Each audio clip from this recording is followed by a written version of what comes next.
为什么对我没兴趣？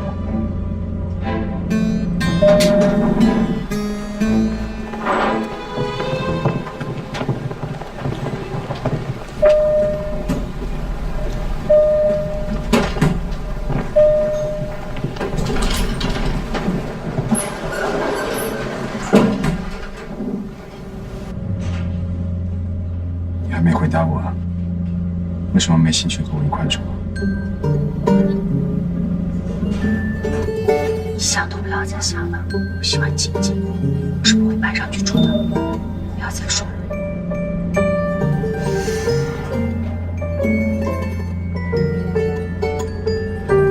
你做了一个错误的决定。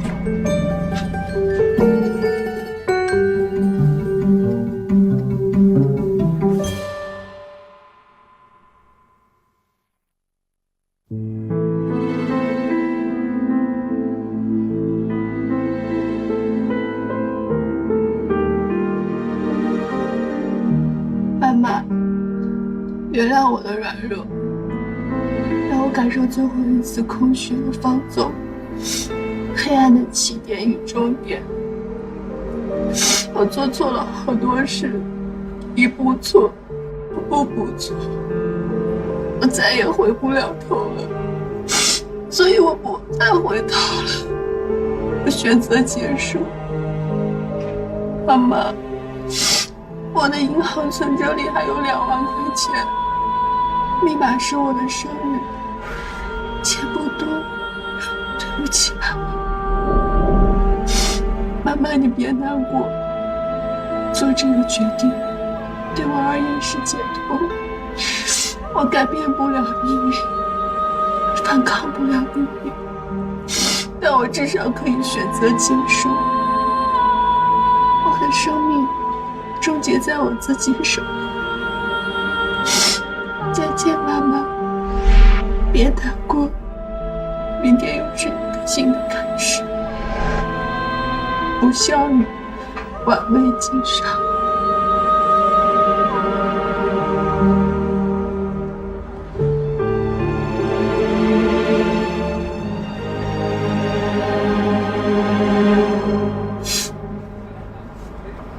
你说我读完了。做我的助手，最不需要的就是多愁善感，可以回到正常的模式了吗？女人都是多愁善感的，除非你找一个男人，而且这个男人还得会做饭，会钓鱼，会帮你布置家，会照顾沉默，还不嫌弃你的诸多挑剔。警察是不是觉得这份遗书写的情真意切，所以就把他判定成自杀？这点应该没问题吧？情感是最无法科学量化判断的东西。如果仅凭这一点就判定是自杀，那么他杀要伪装成自杀，那就太容易了。凶手只要想象自己快要死了，写一段话就行了。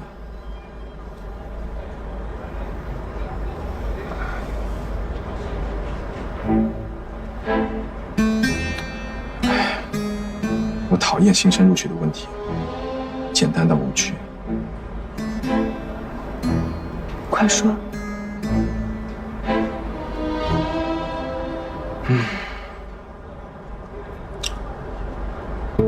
这的确是他为了自杀前准备的遗书。首先呢，他写遗书的时候，因为受人胁迫，因为字迹流利，诸多连笔，一气呵成。如果他是受人胁迫的，那么他的字里行间会有很多的笔误或是停顿。除了这一点，还有很多的佐证，例如他在写遗书的时候用到了很多的比喻，比方说败将、壳、无底洞、深渊，还有不少的重复语句，比如妈妈，不要害怕，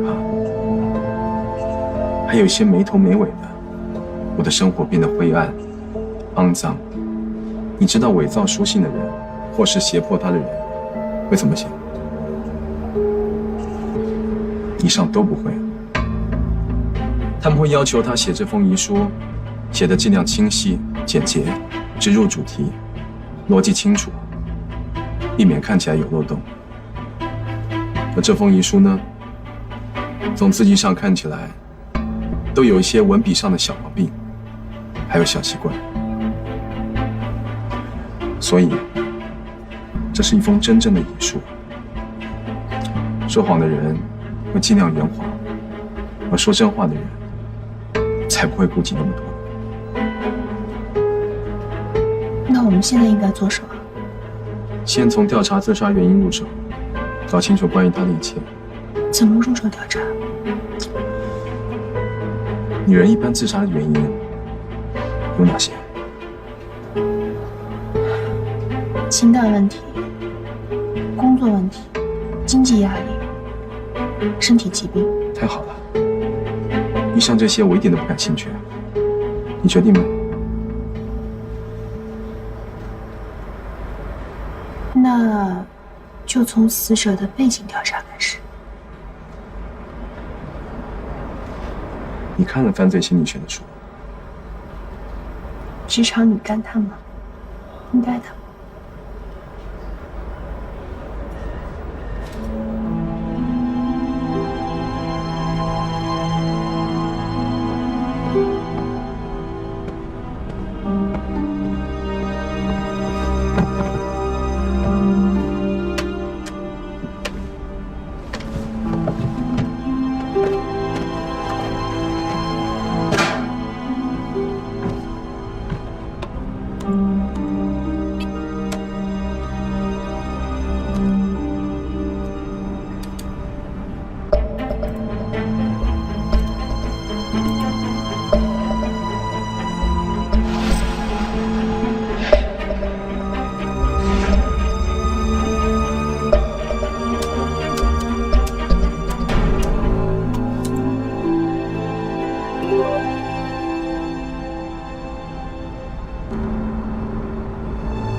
加油！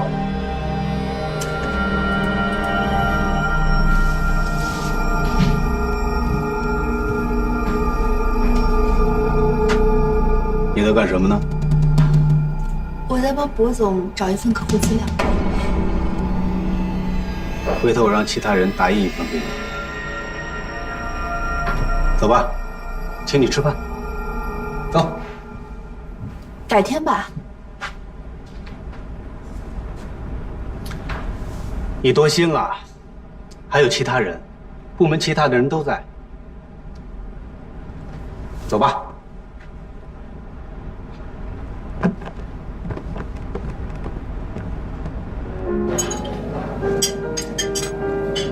先尝点水。我问你一下，我上次要了一个。王伟伟的博客被人删掉，会是谁做的呢？如果是感情问题，会是因为他吗？哎，你觉得有酒精好喝还是没酒精好喝？这个要根据您的喜欢。我喜欢，你给我推荐一个吧。还是他？喂，如果是工作压力，啊？好的，我马上调整。实在抱歉，实在不好意思。再见，林经理。林经理不会不喜欢王婉薇。我告诉你啊，这是个秘密。林经理对他的下属非常严厉，尤其是像你这么漂亮的女孩。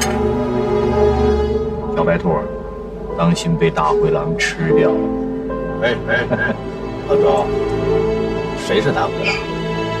好好吃你的饭，别听他。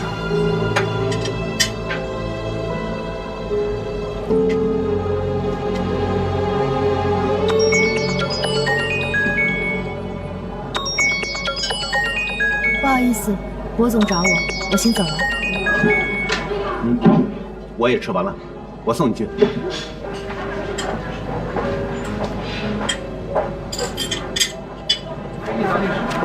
哎呀，小美女，不用这么火急火燎的，那么怕他？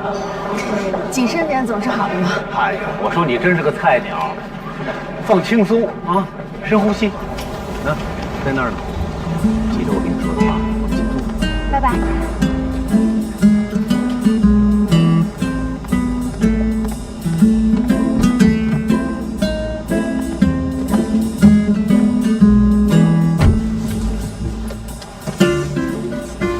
如果我是你，我会尽量避免与他们身体接触。你的语气能不能不要那么嫌弃？人家根本都没有碰到我。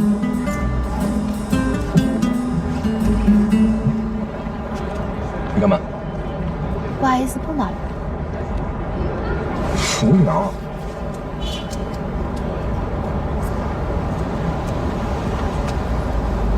这是什么？王婉薇的博客。你去查了？我也查了，可是被人删了。你是从哪儿查到的？你以后可要学会跟上我的节奏了啊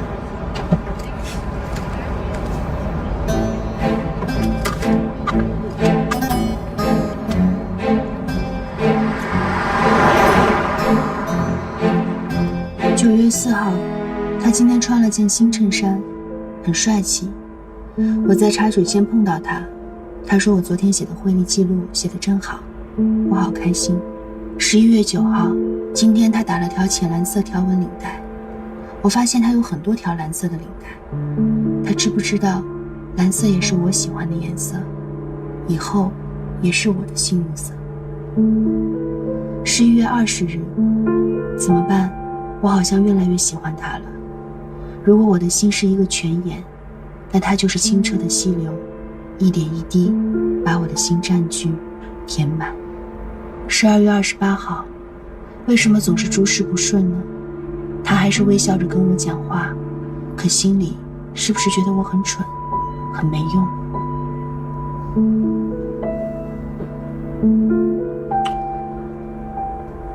这个他是麦晨。虽然裴泽也系了蓝色的领带，可是他用微光、干净、溪流这些字眼来形容这个男孩，肯定就是麦晨了。因为麦晨给人的感觉就是这样的。欢迎你。裴泽气质不大。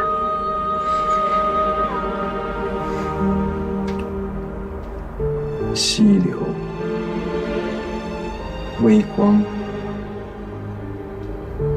比喻，这女人的形容逻辑我真是搞不明白。不过我赞同你的观点，是麦晨。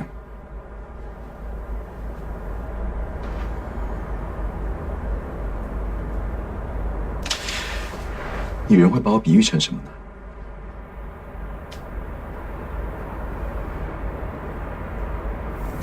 比喻成什么都可以吗？你想说什么？首先，我先声明，我的比喻没有任何的贬义。一只傲慢又嚣张的拉布拉多。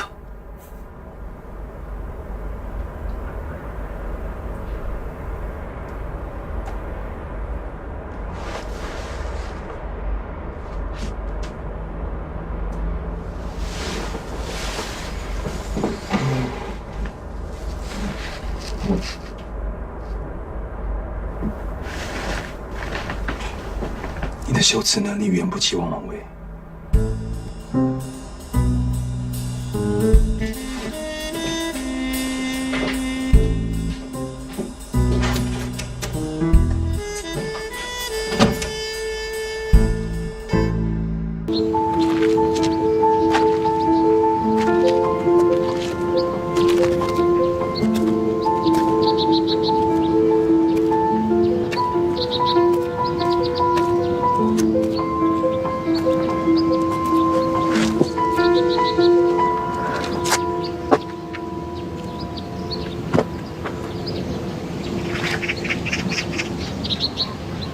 这是对同事的悼念，还是行凶之后的罪恶感？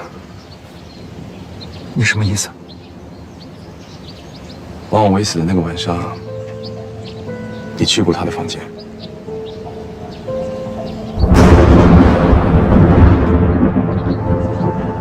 你察觉到这个女孩有些喜欢你，于是你趁夜深人静的时候想去占她一点便宜。也许她拒绝了以这样的方式和你发展关系，所以你恼怒了，结果就是她躺在浴缸的血水里，对吗？不是的。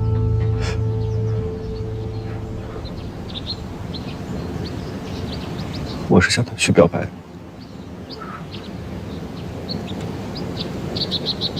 表白？从他进公司那天起，我也很喜欢他，可我只是初级业务员，工资不高，又没房呢，我一直不敢向他表露我的真心。直到那天晚上，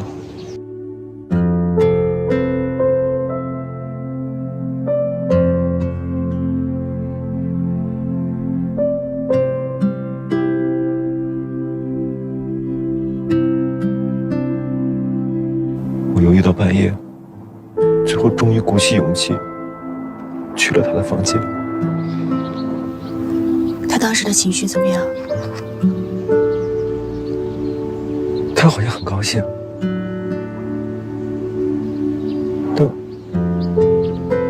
但又有些紧张。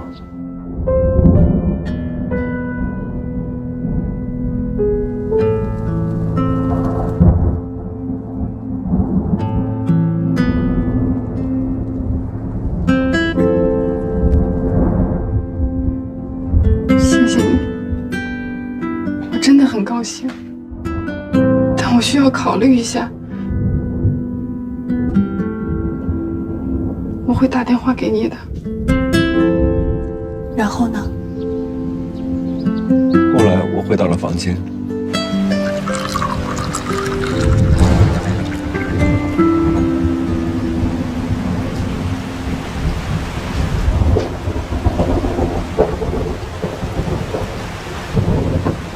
谢谢。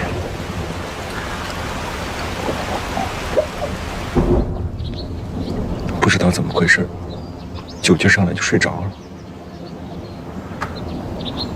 直到第二天早上起来，我才听到同事们说，万伟他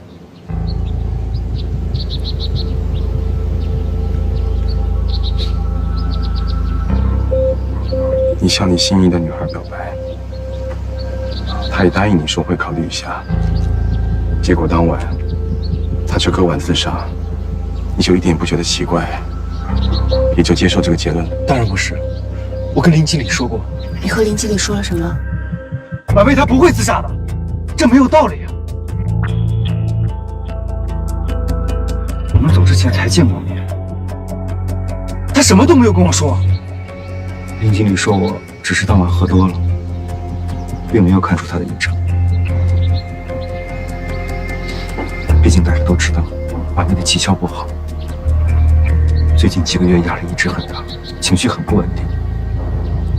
也许是我对他的爱不足以让他留恋这个尘世吧。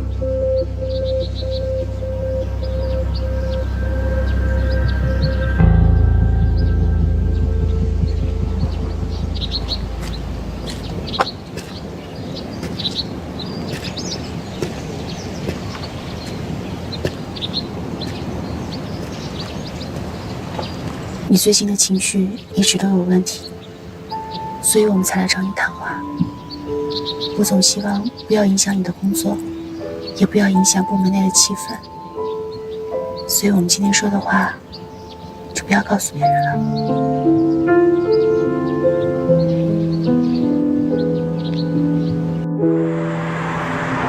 你相信曼城说的话吗？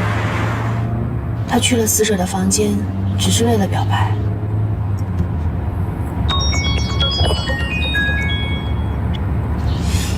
喂，我发现了王婉薇的一个隐藏加密文件，里面有一篇她的日记，时间是3月22号。22号，就是他死的那天。已经发你邮箱了。好，谢谢，拜拜。不错嘛，现在干完活都能听见谢谢了。王婉薇最后的死亡日记，一定可以解开很多谜团。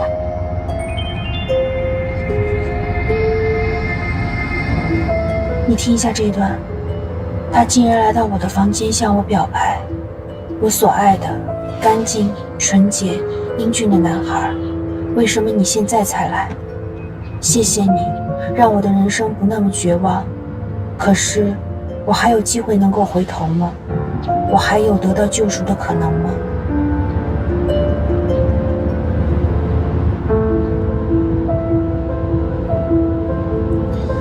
好吧，我知道你不习惯于他的文风，但是至少真的可以证明麦晨没有说谎。可以证明他的遗书是写在这篇日记之前。没错，遗书中的他情绪非常绝望，但是日记里的他明显犹豫了。可以推论，王婉薇当晚确实写了遗书，但由于麦晨的表白，他改变了自杀的念头，同时也做了其他的决定。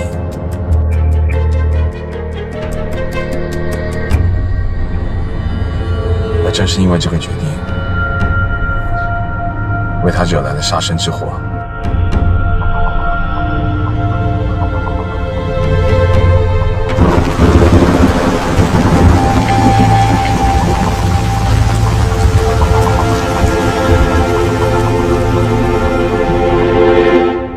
王婉薇在临死前的几个月一直都表现出了比较抑郁的情绪，大家都以为她是工作上的压力，或者是情感上不顺。事实上，她这些情绪跟工作和感情都没有关系，而是她卷入了到现在我们都没有调查清楚的黑幕当中。3月22日晚10点，宴会结束，回到酒店房间。12点之前，他写下遗书，决定结束这承受不住的一切。麦晨进来表白，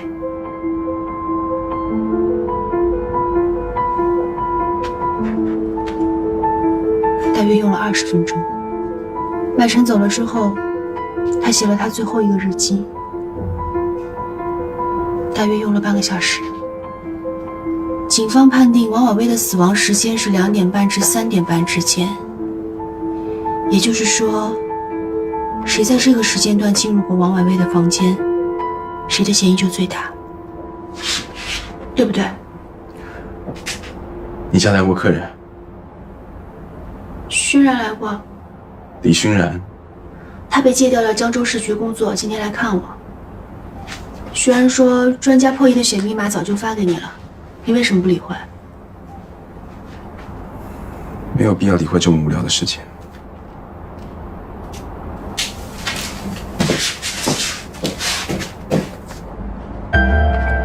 你没看到吗？现在可是满满的破绽，都在告诉我们，这是一宗谋杀案，凶手就在你这些可爱的同僚中。这是什么意思？我说过，这个案子由你来主导。慢慢想吧。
红叶山庄的那个夜晚，市场2部的人都住在同一个别墅群，但是公司规定，只有副经理级别以上的人才可以住单间。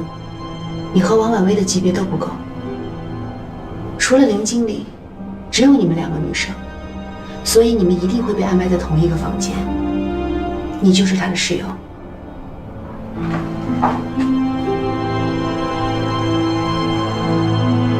他自杀的时候，你在哪儿？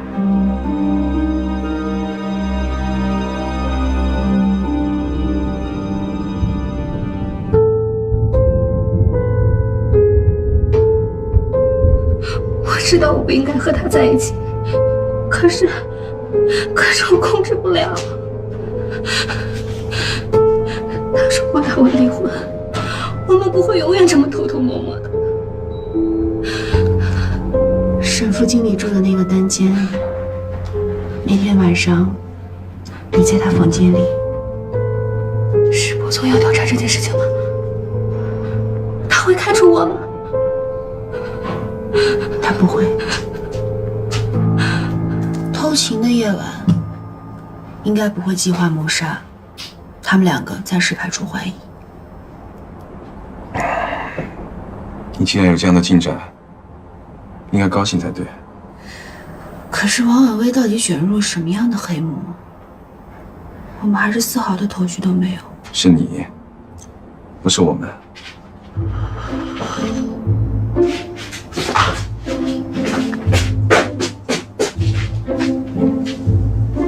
你已经知道了，快跟我说。鱼皮虾饺。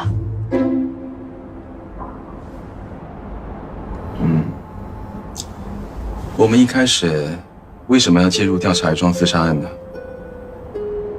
因为有证据表明，有人不愿意做尸检，付给家属10万块封口费。他的目的是什么？尸体上没有伤痕，凶手为了控制王婉薇，把她放到浴缸里面割腕，说不定事先就给她吃了安眠药，怕尸检的时候查出来。查出来怎么样？很多人都采用双重的自杀方法，又是安眠药，又割腕，又放煤气的，这并不奇怪。那到底为什么？死去的躯壳深陷泥潭，无力自拔，感受最后一次放纵与空虚，黑暗的起点与终点。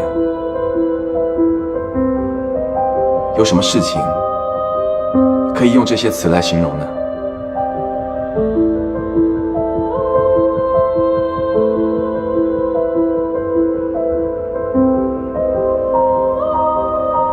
吸毒。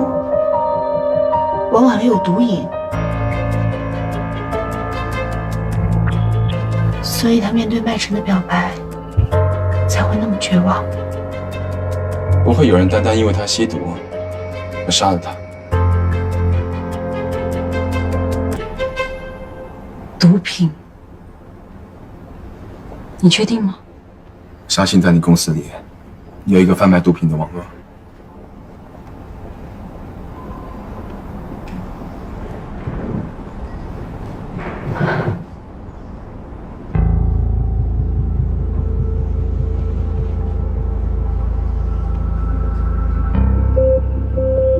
陈宇公司对毒品是零容忍。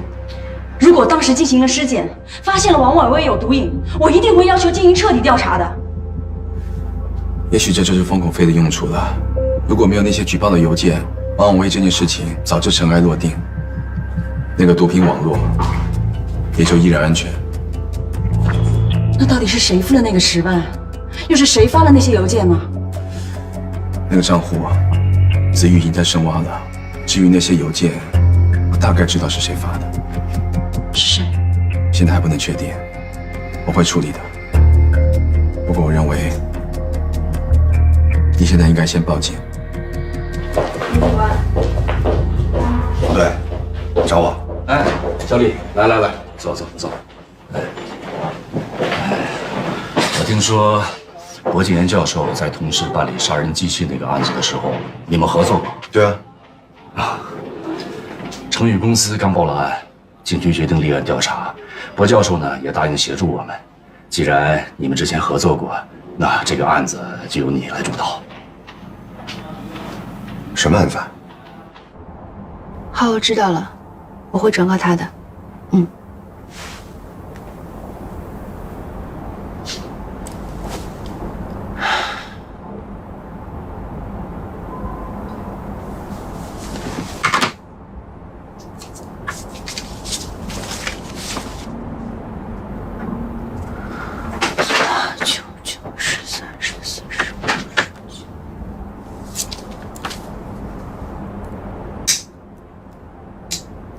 最终的结果，要么是简单的吓死人，要么是毫无头绪。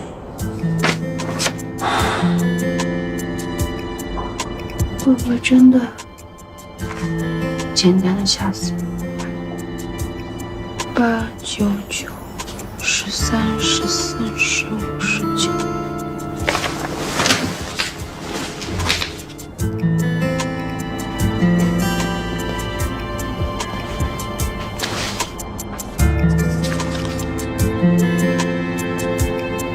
没什么意思啊。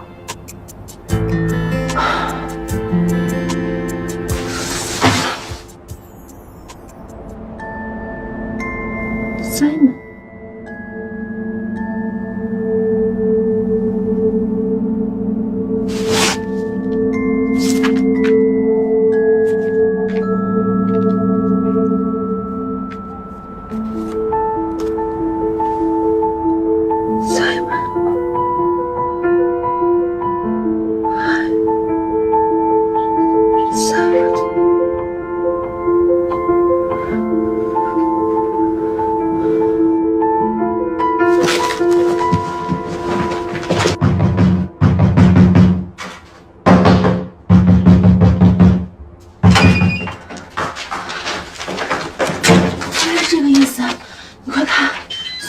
这种写数字其实很简单，是专家给想复杂了。每个数字对应的相依位置的字母，但需要重新组。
成宇公司的案子也是这样，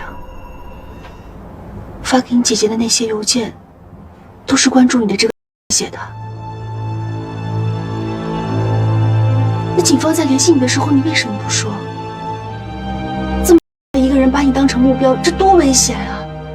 他明显在跟踪你的一举一动，说不定他什么时候就会攻击你。可是对于他是谁，我们却毫无头绪。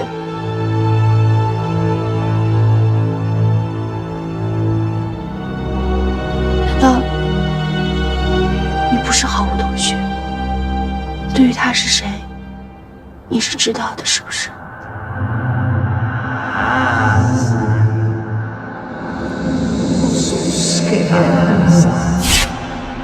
？Come catch me if you can. Ah, Simon, are you my next meal?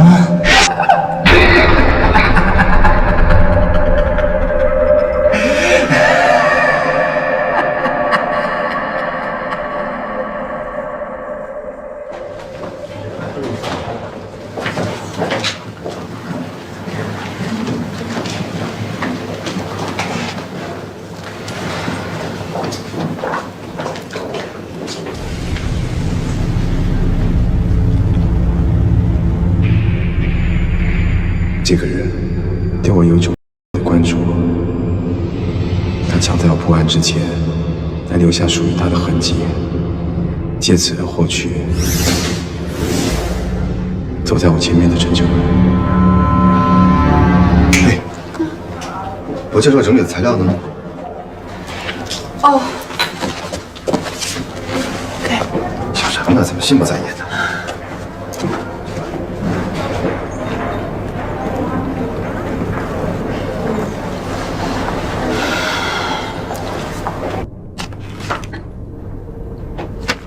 案发地红叶山庄是个封闭式的度假村，当晚由成宇公司包场，没有外来游客。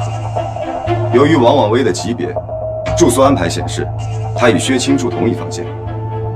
除了本部门人员以外，没有人知道死者当晚会是独居，而凶手作案后，精心布置了案发现场，耗时很久，根本不担心室友会回来，所以由此，我们初步推断为内部作案。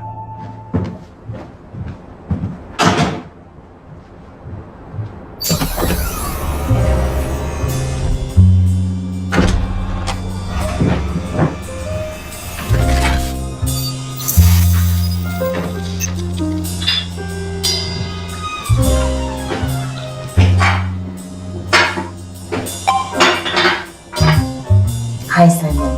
Good to see you. It's been a while. 谢谢。我拜托你的事情，结果怎么样了？ Is one of the most cruel serial killers caught by the FBI.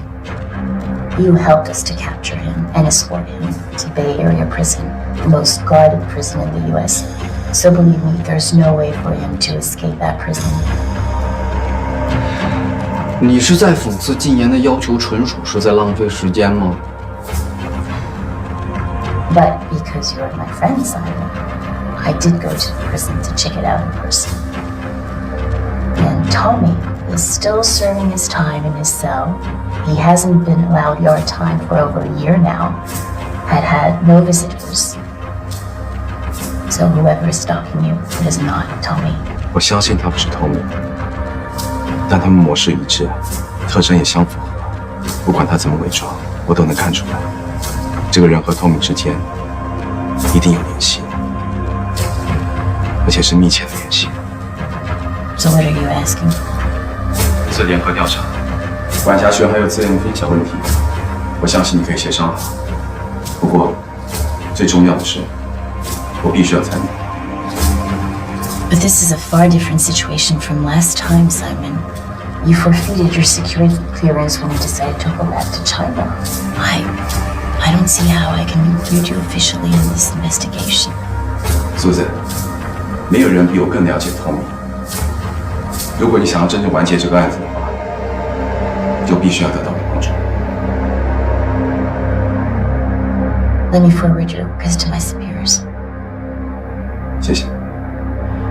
小李啊，有一点我不明白啊，死者当晚改变了自杀的念头，还算是有最后一篇日记为证。可是薄教授又是依据什么判断死者写完日记后还曾经出过门呢？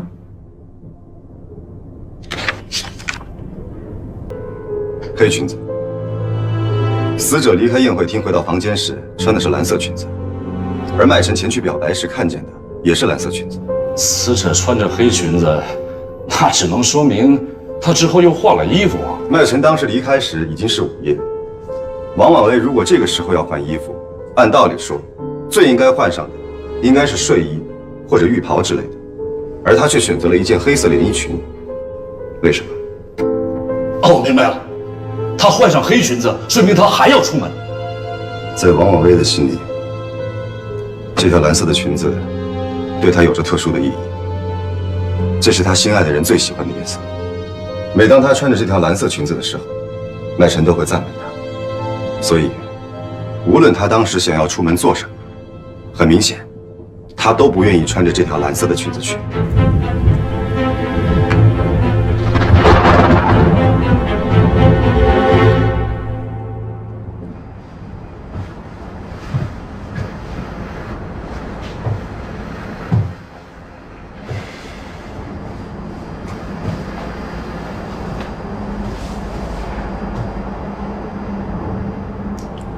说真的，你还好吗？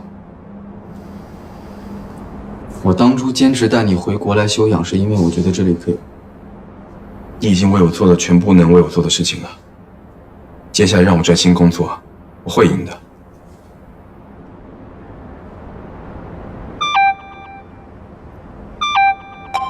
还不算慢嘛，你上次有回复了。According to the Sino-US Joint Task Force Agreement on International Violent Crimes, we can form a joint investigation team to share information.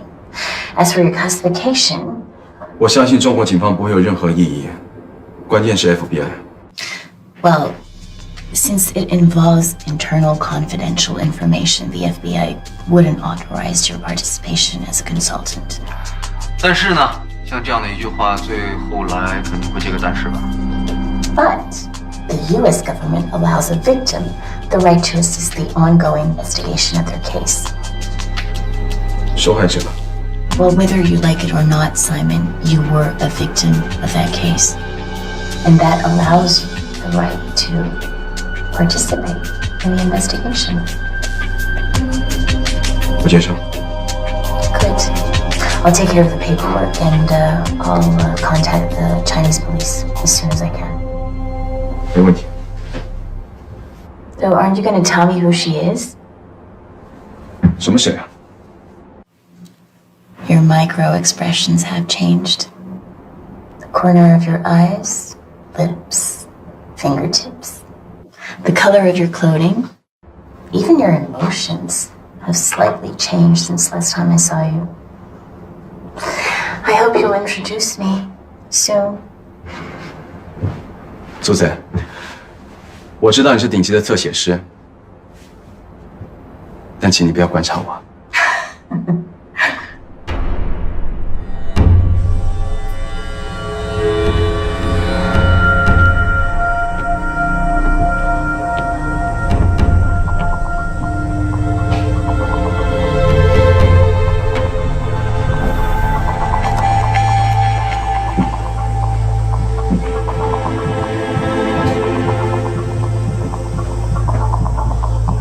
你不知道子玉有事吗？怎么会在这儿？傍晚了。从你这个位置到我这个位置，所有这个地板底下的土壤挖起来打包，带回实验室里筛查。好的。为什么指定要挖这一块？倒霉。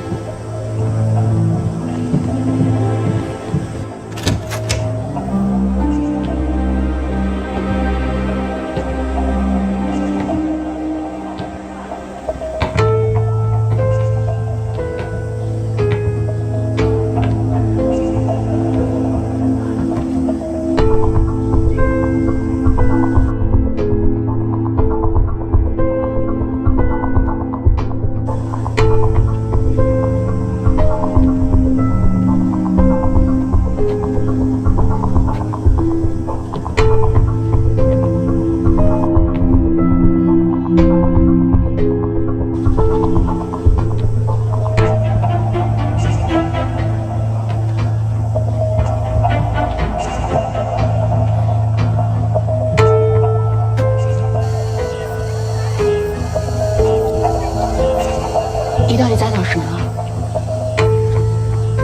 整个信息拼图中缺失的那一块，王永威的遗书并非是伪造，他当晚确实要决定自杀。那么，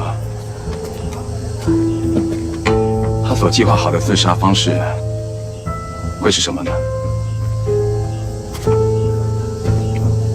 王婉薇在遗书中写道：“原谅我的懦弱，让我享受最后一次的空虚和放纵，黑暗的起点和终点。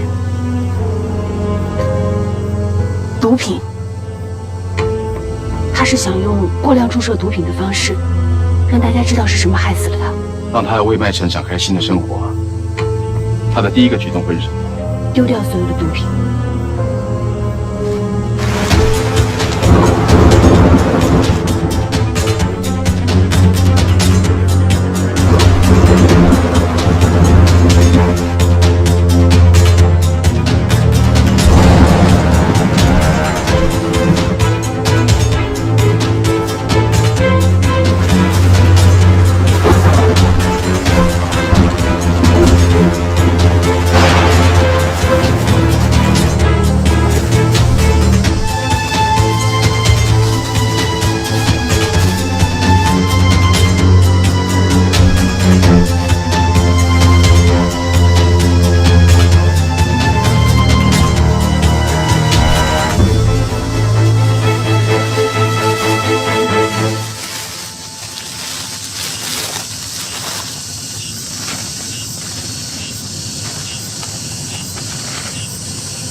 凶手绝对不知道，死者生前丢弃过这样一个东西，而王伟手中的毒品，又是从凶手手里拿的。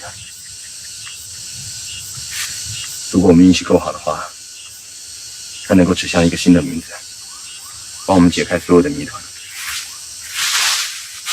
那我们接下来要做什么？等着。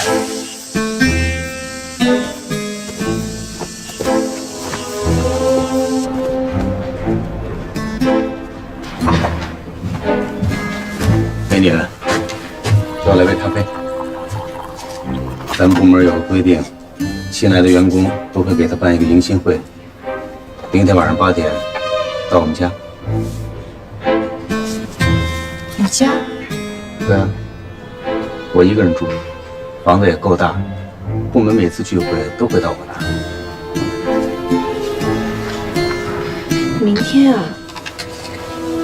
对啊，专门为你举办的迎新会，所有人都来，你可别告诉我你去不了。我一定到。要带什么东西吗？当然要带了，带上你这张漂亮的脸蛋儿。说好了，明天晚上不见不散。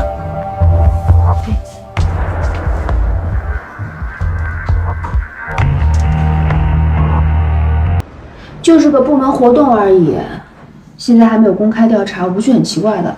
他们全都是嫌犯，其中肯定有一个人是杀人犯。你这样太危险了。就算是这样，我也不会是他的目标。再说那么多人在一起呢，放心吧。如果你一定要去的话，必须得有准备。我今天都安排好了。喂，徐然，去试探他们每一个人的好机会。知道了。拜拜。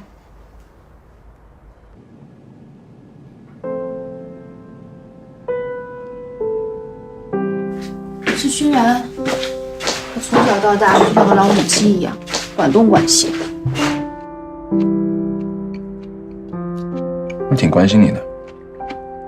从小一起长大的，就像兄妹一样。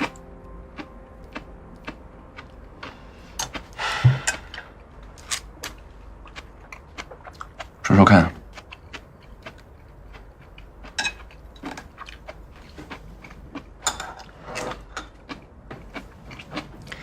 既然已经判定是内部作案，那把王婉薇拖入深渊，用毒品控制她的人一定就在部门内。不是麦晨、沈副经理和薛青当晚忙着偷情，他们的嫌疑很小。剩下的人当中，老周自己一个人带着孩子，工作家庭两头忙，性格又那么老实，当晚他又跟麦晨同住，我觉得应该也不会是他。裴泽和林经理，他们俩的嫌疑最大。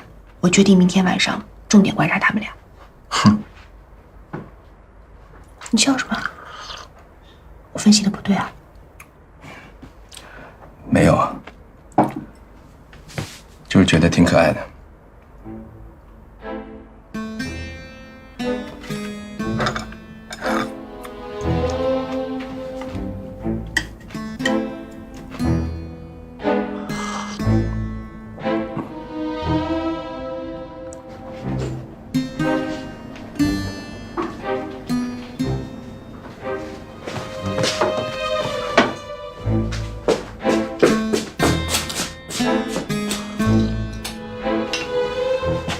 拆哪家？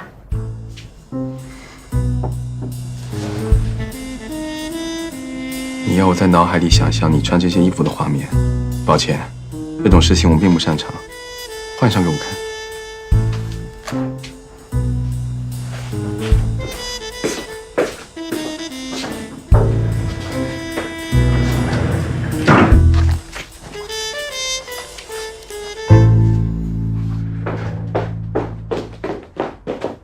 这怎么样？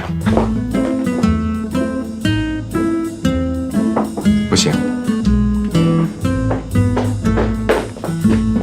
这个呢？还是不行。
还没放好吗？还没，我塞不进去啊。我自己来吧。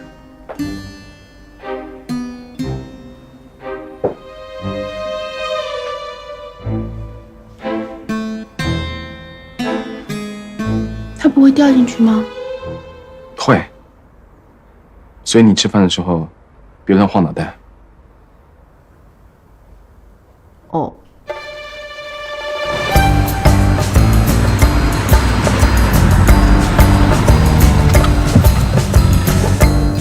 喂，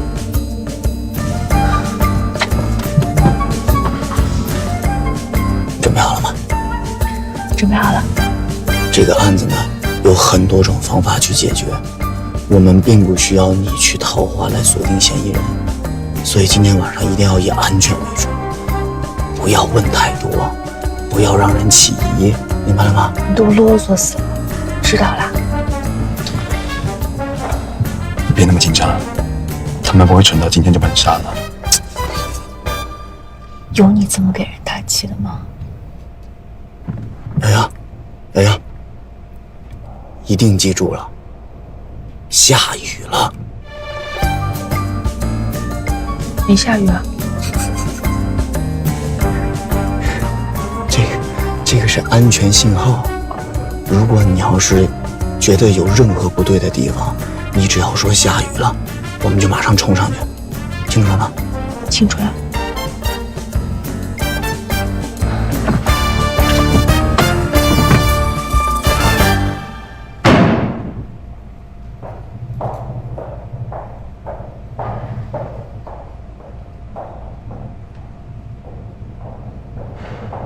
也许明天回忆像潮水一样急。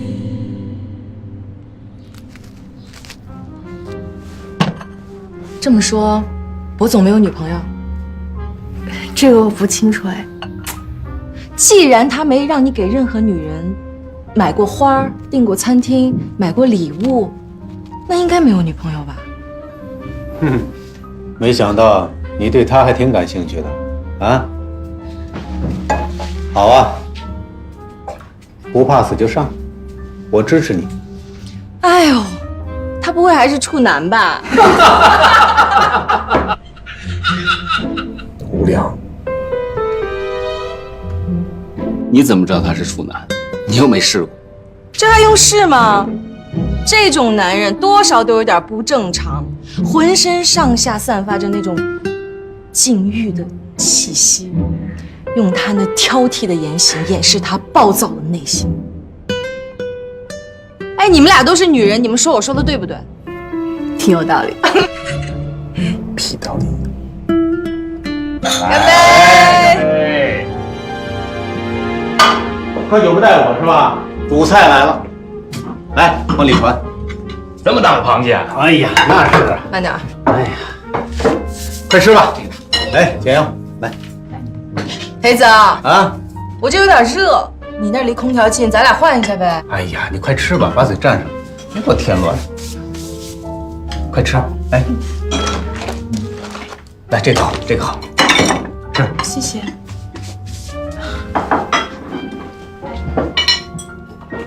你怎么了？啊？哟，脸红了？没有。没有，你们看是不是脸红啊？可能有点热。哦。瑶。你拍我干嘛呀？这是我的自由啊。你给我删了。很久没看见女孩子脸红了啊！你看，留个纪念。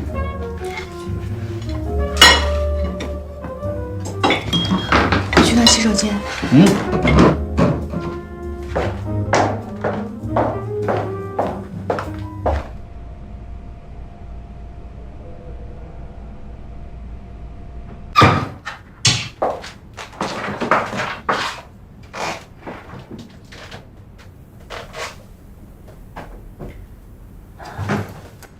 我觉得裴泽的嫌疑最大。我现在要看一下他们家有没有毒品的痕迹。简阳，你别乱来。我们现在手里没有实证，如果能发现裴泽吸毒的证据，那就好办多了。你放心吧。简瑶，你千万别逞强。薄心言，什么事？案子结束以后，我要求把他手机里的照片弄出来。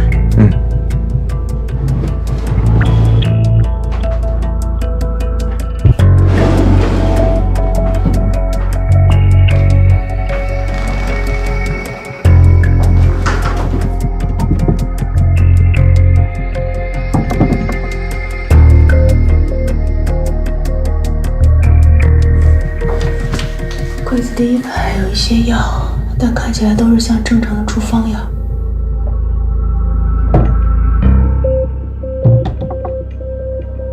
只有2个液体药瓶，是空的，跟王婉薇扔到的长得一样。有很多装药水的小瓶子的规格都是一样的，空瓶子没有意义，你别拿。好的。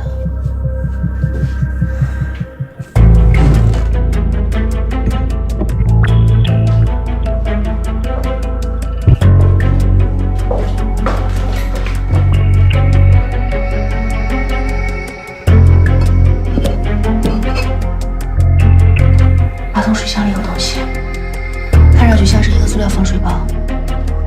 正常的塑料防水包谁会放到这里？野瑶，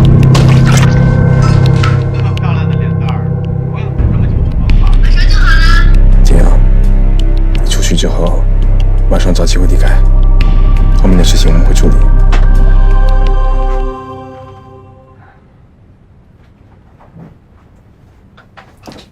有种说法，一个人的卫生间最能代表他内心的风格。怎么？你在窥探我的内心？我肚子不太舒服。金瑶，我有点事儿，我先走了啊。我跟老周顺路，我也先走了，拜拜。再见。拜拜。哎。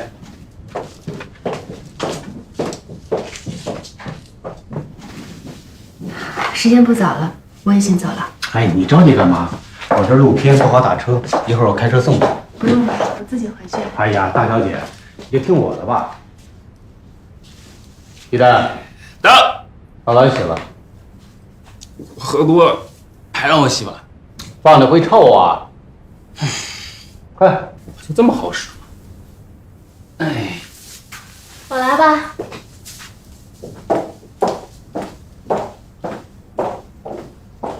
大小姐，来我们家一趟，还没参观过吧？来，我带你参观参观。来呀！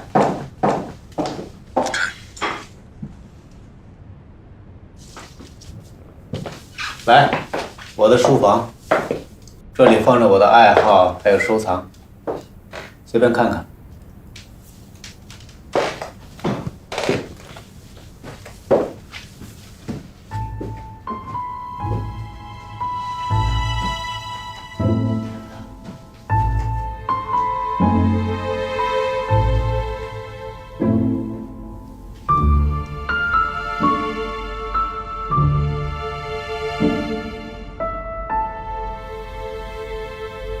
你写毛笔字啊？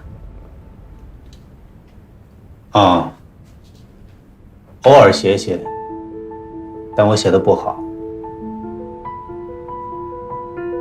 我们也走了，明天见。拜拜。我也先回去了。好啊，你在客厅等我，我拿车钥匙。好。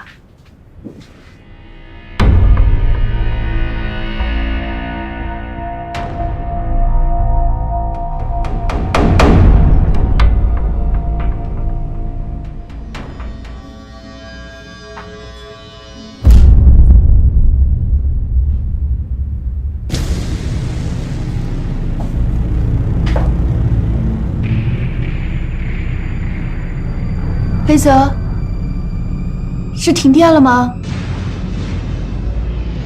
真是不巧，停电了，我的钥匙也找不到了。他关了电闸，尽管欺骗。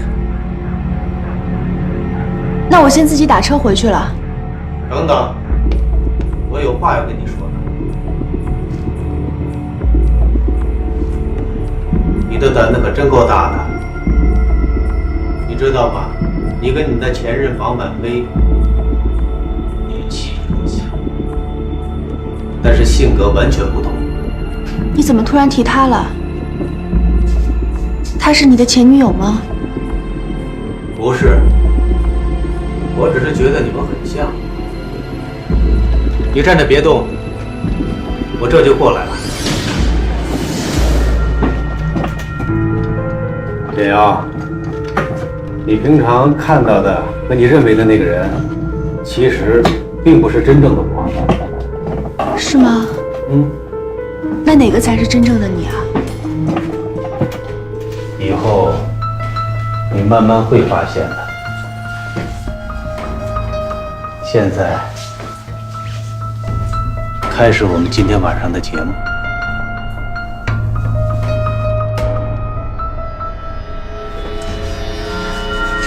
你能不能先把蜡烛点起来？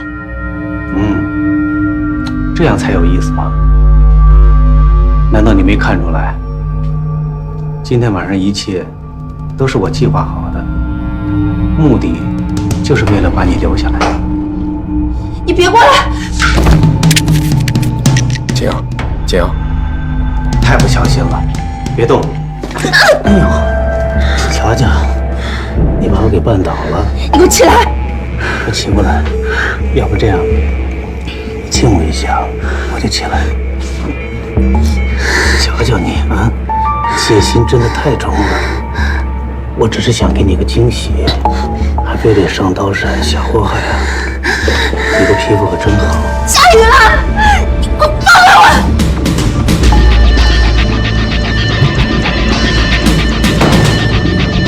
你的动作还是太慢了。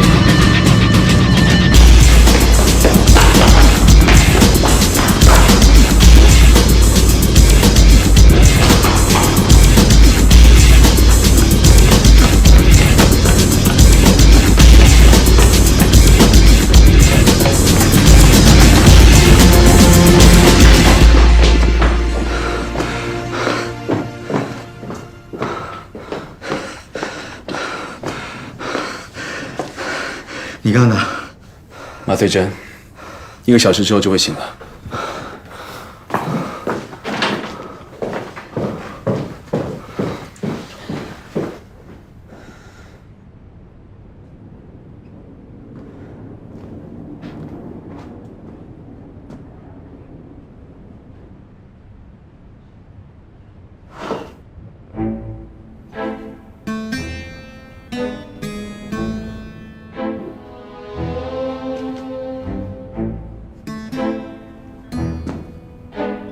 今天是你生日啊？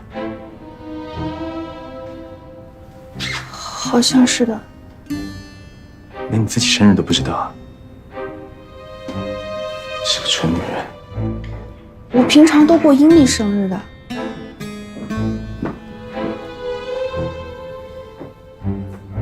哦，所谓计划好的惊喜节目，原来是要给简瑶过生日，这下乌龙了。薄心言，你居然还给人麻晕了你！你怎么知道他没有动别的心思啊？水箱里没什么毒品，就一包现金。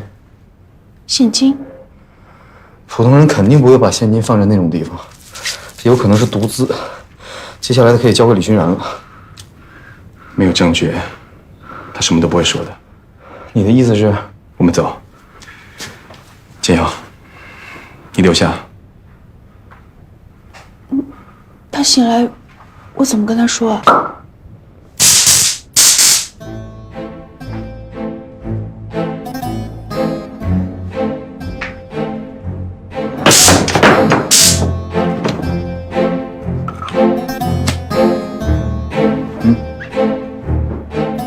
解决了。等他醒过来之后，你就跟他说，是你把他电晕的。